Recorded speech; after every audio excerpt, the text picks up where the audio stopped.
Welcome to CEO Money. I'm Michael Yorba. Thanks for joining us. I have Laura Patterson, President of VisionEdge Marketing, on the show with me today. Laura, welcome to the show. Thank you for having me. I'm excited to have an opportunity to speak with you. Me too. All right, talk to our audience about what VisionEdge Marketing does, how it came about, and then I have a list of questions for you. Okay, can't wait to delve into the questions, so I'll make this part brief. So VisionEdge Marketing, we're located in Austin.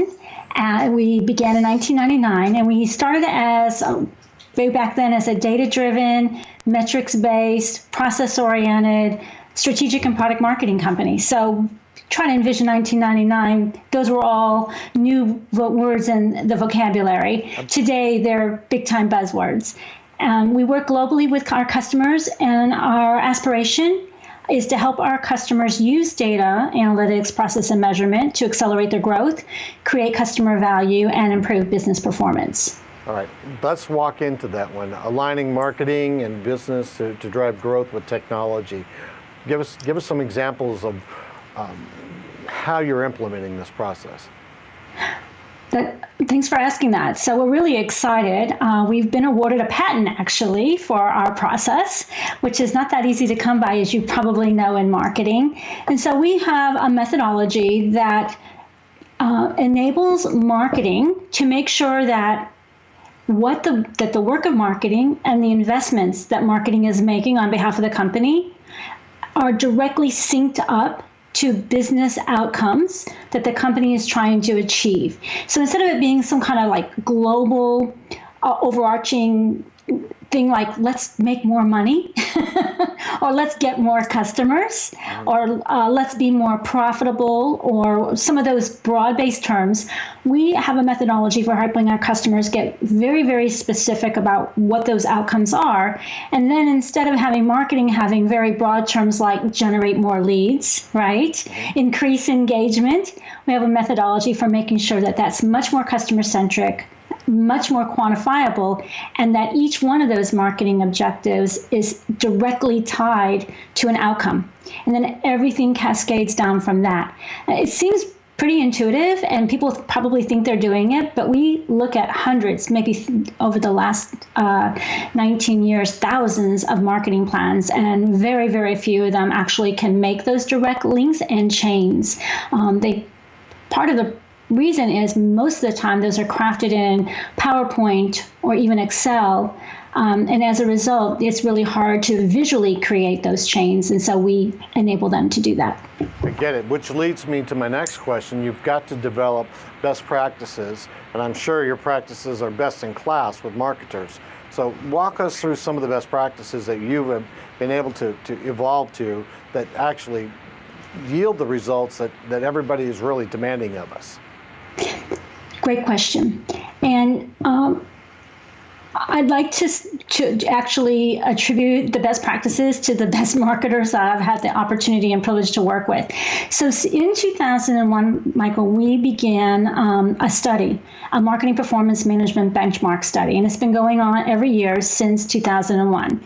And from that research, we've actually been able to learn some of the best practices of best-in-class marketing organizations and actually share those with others. And so sadly, the number of marketing organizations who what we call earn an A from the C-suite, the CEO, the CFO, the COO, presidents of the company for their ability to demonstrate their value, impact, and contributions, like 1 in 4, 1 in 5 marketing organizations.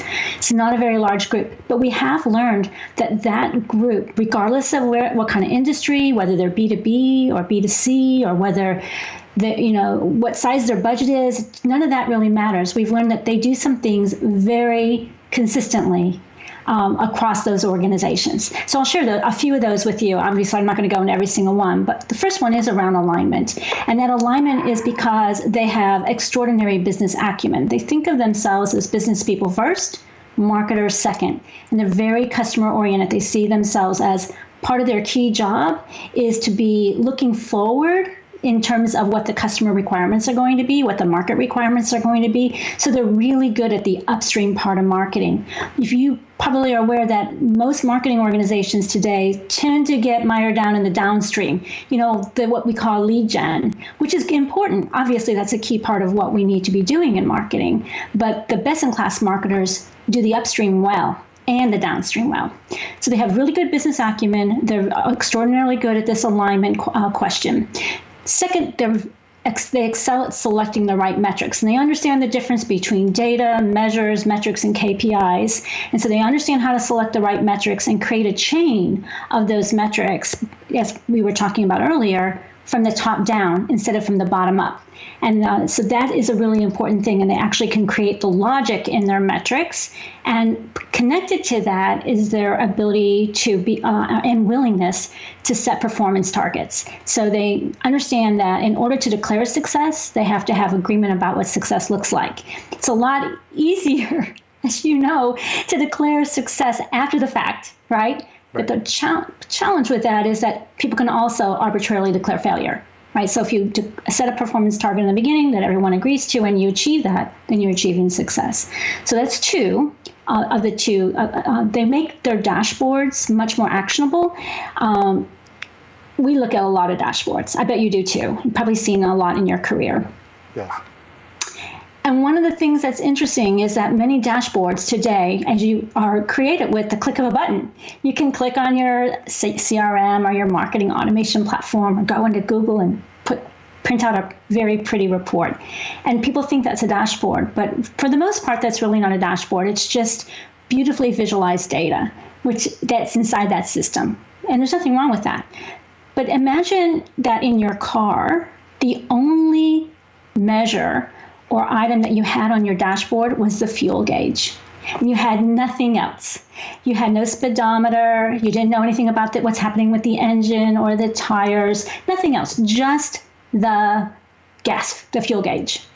And you had information about how many miles you have left to go and how soon you're going to need to get gas, and maybe even information about today where the closest gas stations are.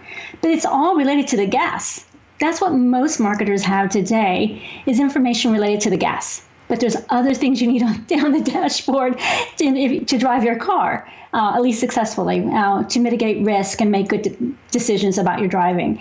And so that's one of the biggest challenges most marketers have, is that the only metric they have on their dashboard is related to the pipeline, which is the gas. And best-in-class marketers have a much better and more actionable dashboard that lets them make strategic decisions for the business. So those are three best practices. Maybe that's a good starting point for most folks. It would be, and you set those dashboards up for people so that they can actually see more than just the gas gauge, which I assume is the direct pipeline to how much money do we have left to spend on this, right? Yes, we do help them set up their dashboards, and we highly recommend that the dashboard and the marketing plan be interrelated. I mean, that's the point, right? If you have the right marketing plan, and you should be reporting against that, and that plan should be more than just a list of things you're going to do to generate leads or qualified opportunities, whatever people might call them. If I may, tell me about the best way to measure marketing contribution, the value, and the impact. Okay, so those are really three good words, and we do talk about their differences. So clearly, if you take them apart, let's start with value. So that's worth, right? What is the relative worth you're getting of something? So a lot of folks get mired down in the notion of ROI, but ROI can be a rabbit hole. And the thing that happens with ROI is that as we get better at producing ROI, a funny thing happens in lying to the bank. People want to know how you can get that much ROI or more for less, right? But value is something that grows.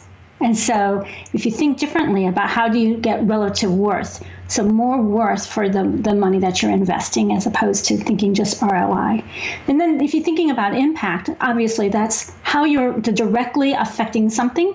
So how much more directly are you making a difference? And then contribution obviously would be whatever that's going to be. Contribution to the business could be in terms of net new customers, the rate of adoption of a new product, different kinds of things that might be important depending on where the business is in its development.